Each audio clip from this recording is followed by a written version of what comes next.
Raider Nation, subs for Raiders dubs. I don't know about y'all walking into work today on a Monday after a Raiders win.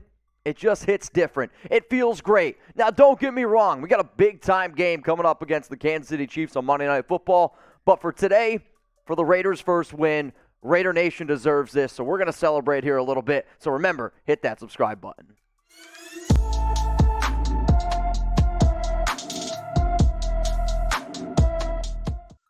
Raider Nation, what's going on? You're watching the Raiders Report, and before we get into our overreaction Monday after the Raiders' 32-23 victory over the Denver Donkeys, today's show is presented by our awesome sponsor, True Classic Tees, and y'all can save 25% off by going to trueclassictees.com/chat. I was nice enough to put that link for you guys in the description and in the comments section. So let's talk about Overreaction Monday. This is the fourth time I've done this show, and I could not be happier, and I'm glad I get to keep the mustache because the Raiders kept on winning. So what you're going to see here on today's Overreaction Monday are some of the top trending stories that are out there right now. We're going to talk about Jacobs, Josh McDaniels, Derek Carr, and a lot of the key players in that first Raiders win. Let's talk about Jacobs, though. Josh Jacobs, is he the key to this Raiders offense? I know we got Darren Waller. Hopefully Hunter Renfrow will come back. Spent a lot of money on Derek Carr. Spent a lot of money on Devontae Adams. But you know what? This is a run-first football team. Give me 4 just win babies. Believe it, baby. Jacobs is the key.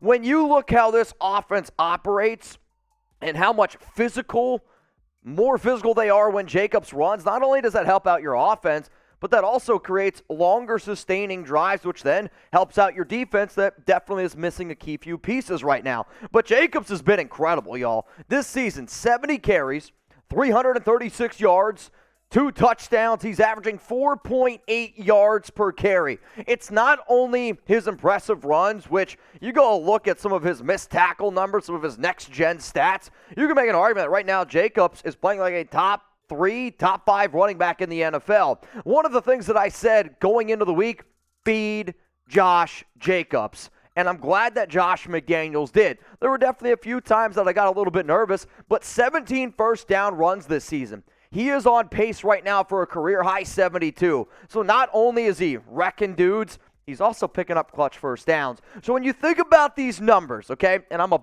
let's take what we have and put it out for a 17-game sample size. Love these type of numbers here. Hopefully somebody out there that watches this takes a screenshot, post it on Twitter, post it on Instagram, tag me because I'll share it. Right now, Jacobs is on pace for 298 carries, 1,428 yards, and 9 touchdowns. Oh, wait, there's more. Not only has Jacobs been great on the ground over the past 2 weeks, Jacobs has 10 catches, which, when you think about it from an entire season standpoint, 13 targets, 12 catches, 90 yards. On a 17-game pace, here we go, baby, 51 catches, 383 yards. So not only is Jacobs that dude on the ground, he's also shown, especially over the last 2 weeks, that he is a reliable option in the passing game. Right now, Jacobs is on pace for 1,811 total yards this season.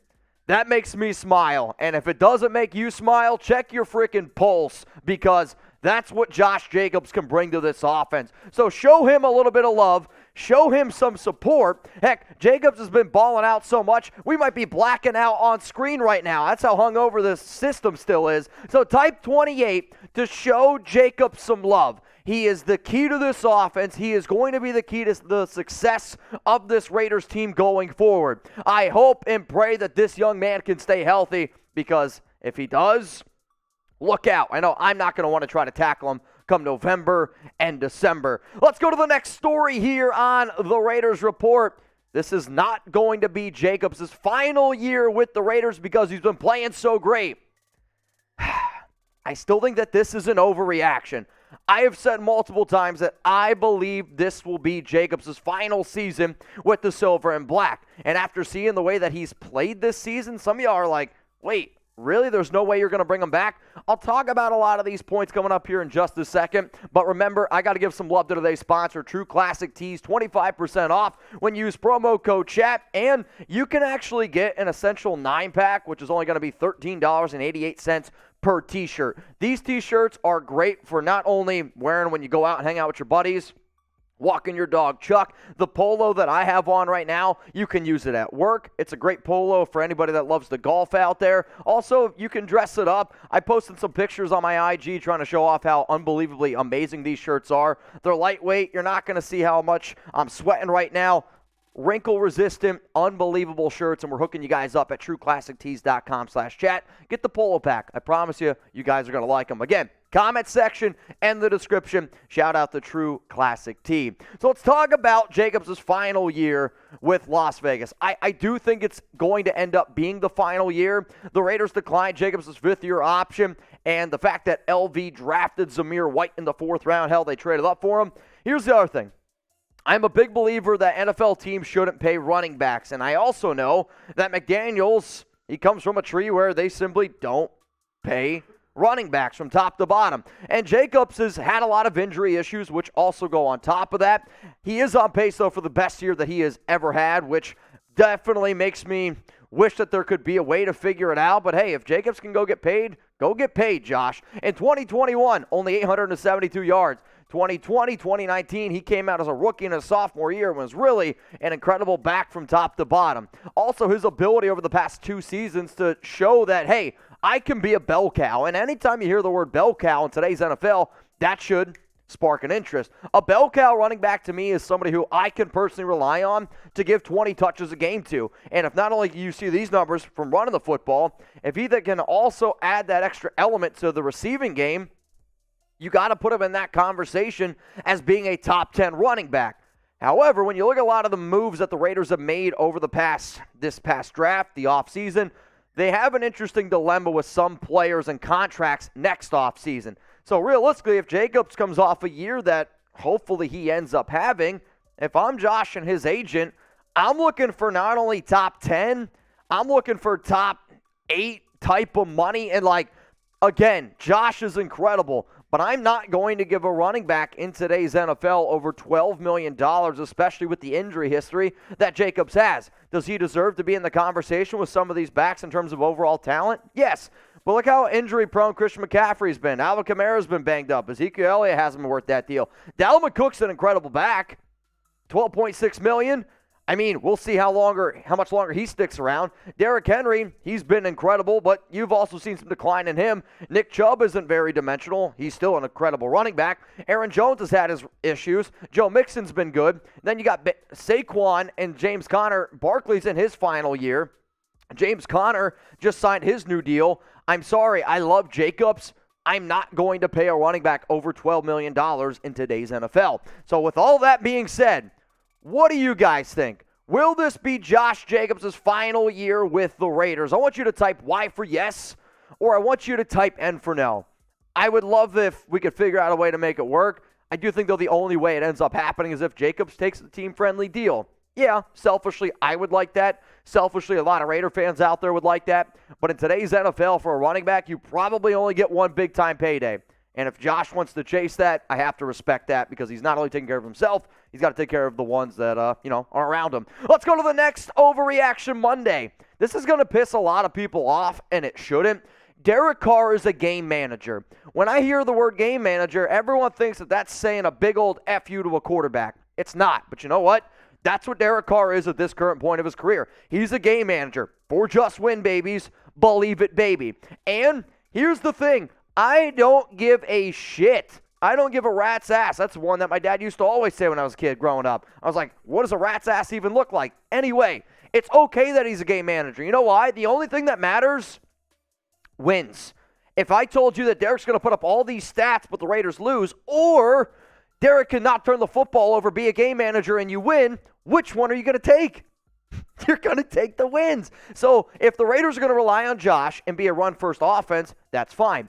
DC wasn't spectacular against the Broncos, but he didn't need to be. He simply did not make mistakes. Do I want to see more out of Derek going forward? Yeah, of course I do. Do I want to see more out of McDaniels going forward? Of course I do. But you know what? The one thing that I loved this week, Derek made plays with his legs. 7 carries for 40 yards. And not only were they weren't monster runs, but he had a 20-yard pickup. He picked up 2, 3 really, really clutch first downs with his legs. So the fact that I'm sitting up here saying he's the game manager, it's not a bad thing. It's not a bad thing if it results in wins. That's all that matters. It's not just stats, baby. It's just win, baby. And if that's what Derek can do, then that's what I am here for. If Carr can play, though, at a top 10, hell, I'd even take a top 16 level right now, because I'm telling you, you go look at a lot of the other NFL teams out there, Carr has not played like a top 16 quarterback in the NFL thus far. And I'm going to be glass half full guy. You think that Carr hasn't played top 16, which not is 100% on him. He definitely deserves some blame. He's the one out there calling a lot of the plays. That also falls on Josh McDaniels. But you got to think about how much of a disaster this season has been.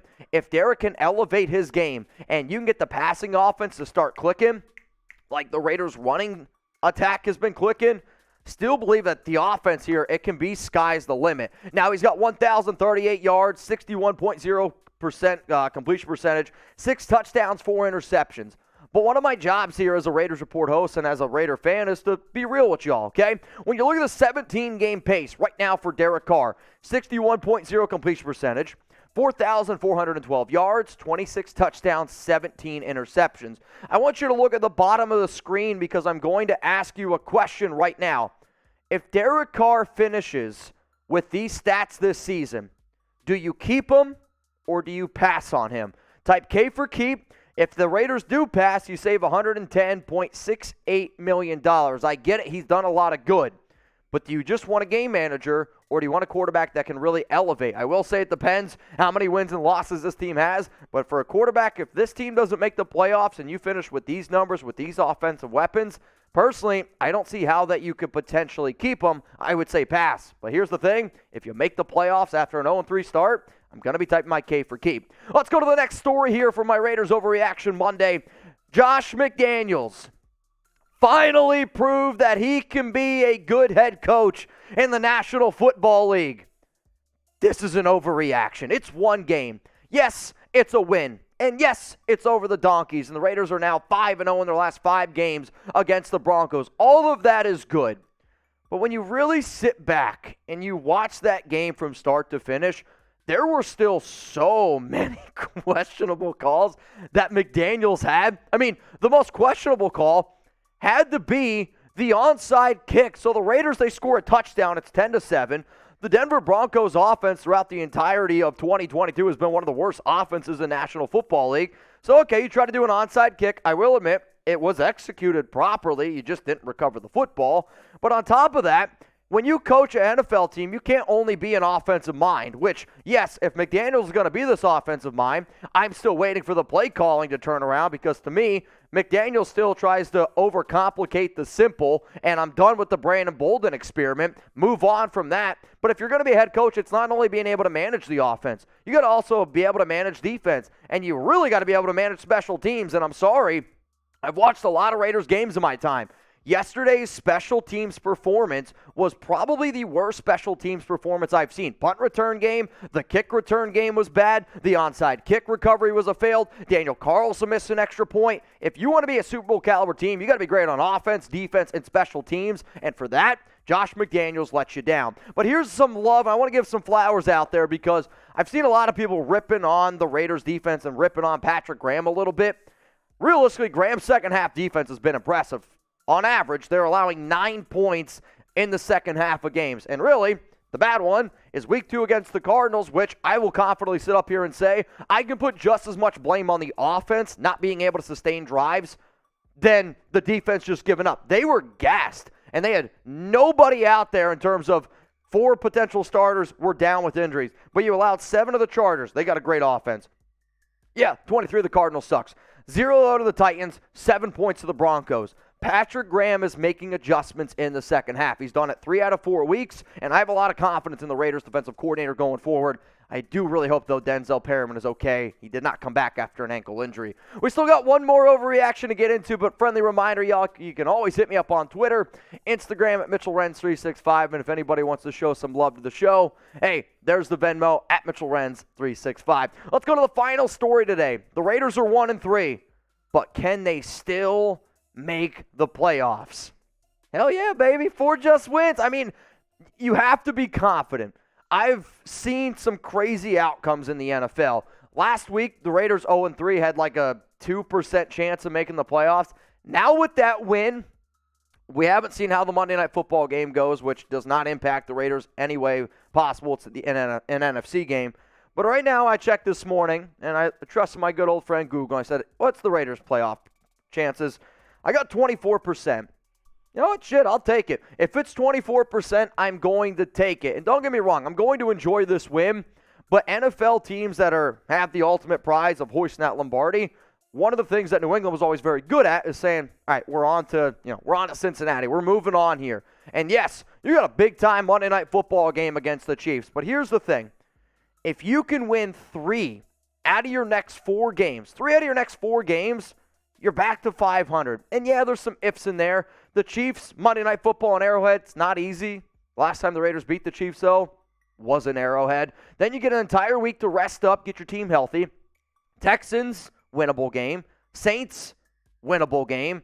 Jaguars have been playing a lot better, but it is still a winnable game. I remember that Hall of Fame game when the Raiders' backups were better than the Jag starters. Yeah, it seems like a lot has happened since then, but if you can win 3 out of the next 4 games, you're back to 500, and then you got to go back to believing in this Raiders team. That's all I got for you on this Monday. If any other breaking news happens, we'll go live here on the Raiders Report. If not, I will see you all tomorrow, Tuesday, 6 p.m. Eastern Time, 3 p.m. Pacific, for a live Raiders Report video with Jeremy Chuggs.